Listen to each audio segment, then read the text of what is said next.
and a or a really positive father. Sometimes they have father figures, but they're not so Now that's interesting positive. because what we do is we disassociate the concept of fatherhood from just being a male.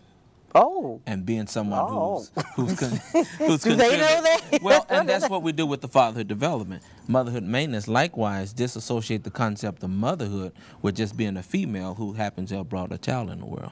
There's a difference. And so that's what the workshop does, is explain how when you get to that level, there are some spiritually based responsible acts that take place. And it's impossible for a father or a mother to be adequately responsible without working with well, they got to work on themselves. They got to know what that title, I mean, because I always said that motherhood or fatherhood is an awesome responsibility. Yes. It's not a plaything. No.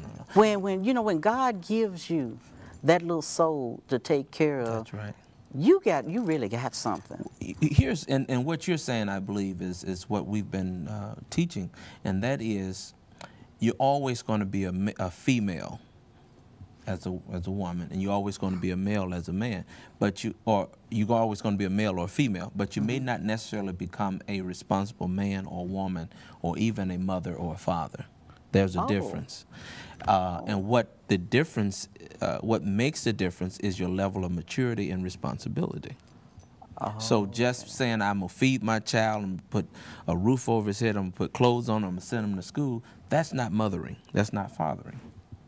It's not? No, ma'am. I mean, no, ma'am. Well, I'm afraid that's not. what I've always... And so that's what we believe. We've been taught younger, right? But we have to expound on that and let parents know the different stages, the social and emotional stages that children go through. Absolutely. But come on, Vandella, you know, in our culture, what have we always heard? As long as I put food on the table and clothes on your back. I know you asked her, but that's one of the things that we say. Yes, we can. We can restructure our view socially of our identity, and when we look at children who are running the streets and causing problems and so forth, even though the parents haven't gotten their business together, your children are suffering.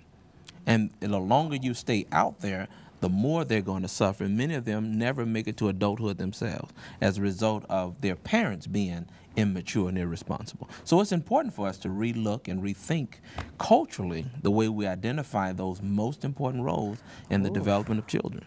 Well, you know, I applaud both of you because it sounds like a daunting task to do that.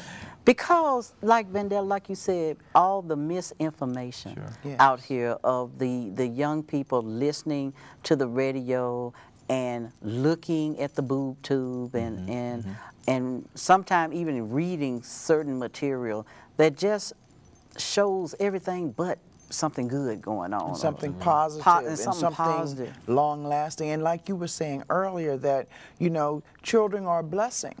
But how many of us, when our children were young, thought of them as blessings? No. Did we think of them as blessings, or did we think of them as a responsibility, a task, a burden? Yeah. Sure. Some even a curse because of some of our young men and women. Right. Unwanted pregnancies or surprise pregnancies. Do y'all address that? Oh, absolutely, absolutely. What's critical is you understand that children go through emotional stages of development as well as chronological stages of development.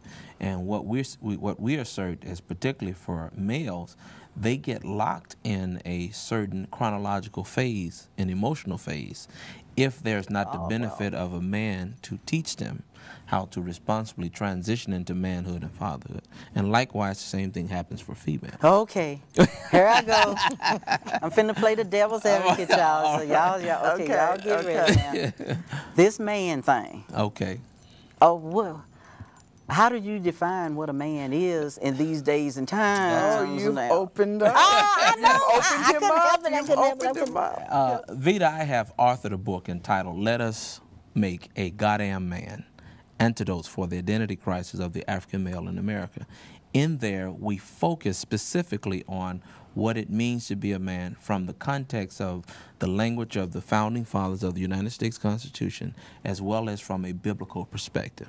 And what we have to do is learn that there are certain principles that identify responsible manhood in the context of the Declaration of Independence. We hold these truths to be self-evident that all men. Interestingly enough, they didn't say white men, black men, or anything. They said all men. There are principles that identify responsible manhood and that identify your right to a citizen as a man.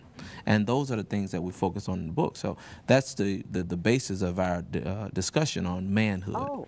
And which ultimately leads into fatherhood. Okay, Vandella, what about the womanhood thing? What makes a woman? I mean, you know, surely, you know, we have some very confused young ladies out here. I mean, when they can take the B word as an endearment, you're confused. Absolutely. Yes. Absolutely. That's a serious problem. That's serious. Serious. And not only young women, we have some poor ladies out here that don't understand